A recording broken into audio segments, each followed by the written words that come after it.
Welcome to the One Star Weak Foot Show, FIFA 21 edition, starring your host, One Star Weak Foot, and our review specialist, One Star Weak Foot. Bow! Good evening, YouTube, and welcome to the One Star Weak Foot Show, your one-stop shop for player reviews. I'm going to be your host today, One Star Weak Foot, and it makes me feel very, very nice to see you back on the channel. Thanks so much for tuning in. So, as you guys know, we have a passion for packing Mane. So why not? Why not review the best Mane on this game? And I think it's a card a lot of people are sleeping on. I see everybody talking about the team of the years. I see everybody talking about the cheap beast like the Marquinhos that just dropped. But nobody is talking about this Mane card. So guys, as always, let's take a look at the card. He's 5'9". He has high medium work rates. He's right-footed with a 4-star combination. As you guys see here, I have played 5 games with him in division rivals and have 9 goals and 0 assists, which I do say so myself is a very, very nice contribution.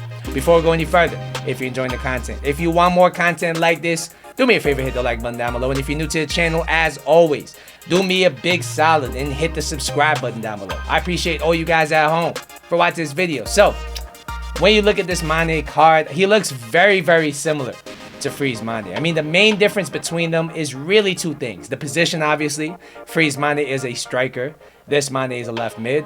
The other difference here is that he has a lot more passing. So if you're looking to get Mane into a position maybe where he's playing cam, or maybe where he's playing as a 2-striker partnership and you want him to bring other players into the game, that might be of value. But when you look at the stats in general, they're very, very nice. 97 pace, of course, is what you know you're going to get with this Mane card. Shooting-wise, the stats are almost maxed out. But just to make sure, I threw the Deadeye Chem style on him. You can never be too safe. Passing-wise, as I said, he has some surprisingly cam-like stats. He has the 90 vision. He has the 90 short passing and the 81 curve. Dribbling-wise, he definitely looks like he's going to fit the meta with the 93 dribbling.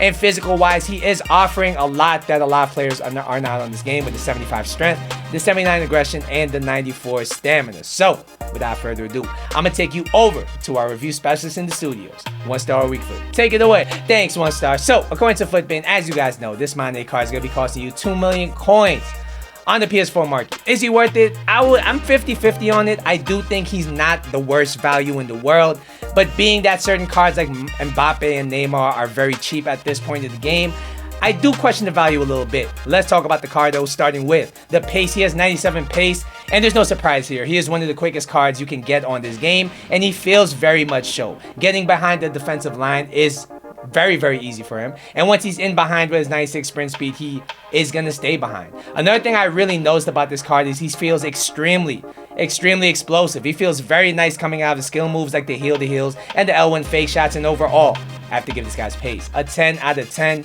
Let me tell you guys something. It does not need a chem style.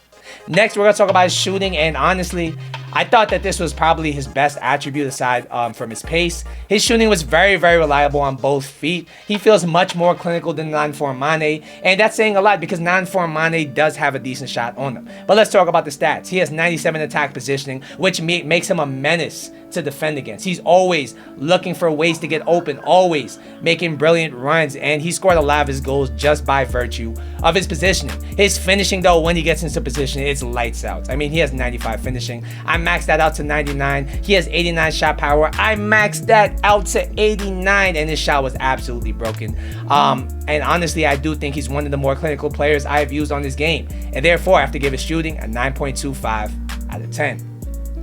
Next, we'll talk about his passing, and you might be wondering, yo, One Star, do I notice the passing upgrade when comparing this card to the Freeze Mane? And I would have to say absolutely. It's not a massive difference, but it's definitely there. He has a little bit more class when letting those through balls go. His over-the-top through balls are now very reliable, and his vision at 90 with his 81 curve assures that in and around the box he could pass with the best of them. And overall, I have to give this guy's passing an 8.5 out of 10. I actually tried him in the cam position a few times, and he actually was able to bring other players into the game very effectively.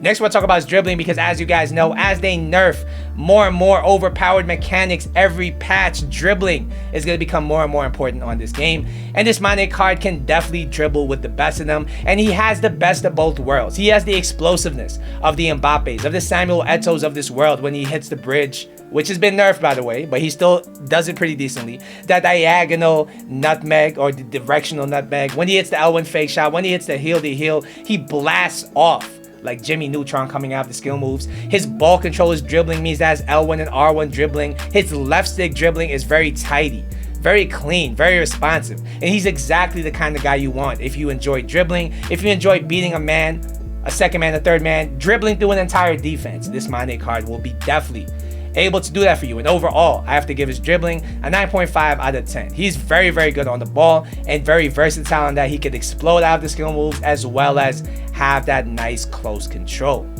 Finally, we'll be talking about this guy's physical, and it's really what sets him apart from the other fast, nimble cards on this game. He has a bit of pushback if you want to tackle him. He wins a lot of 50-50 balls with 79 aggression, and his shielding is actually enough to ride the challenge for quite a bit of time. His 94 stamina means he lasts all game. Even if you press, even if you play him at left wing, right wing, striker, cam, he's gonna last all game. And his jumping at 91 with 89 heading accuracy means that he's surprisingly good in the air if you like to cross the ball, if you like to cross it, inshallah. And overall, I have to give this guy's physical an 8.5 out of 10. Alright guys, so what's the final verdict on this Mane card? I have two things to say here. Number one, speaking on his value, 2 million in general is a lot of coins on this game, but he is one of the best strikers you can get in that price range. You also have to consider that the freeze Mane is 2.3 million, and this Mane, which is essentially the same card with a little bit of passing added onto it, is less coins than that. So I do think it's not the worst value in the world. Overall, I have to give him a 9.5 out of 10. He essentially has everything you want out of an attacker to make him very successful in this current meta. Alright guys, so that's going to be my Team of the Year nominee Mane review.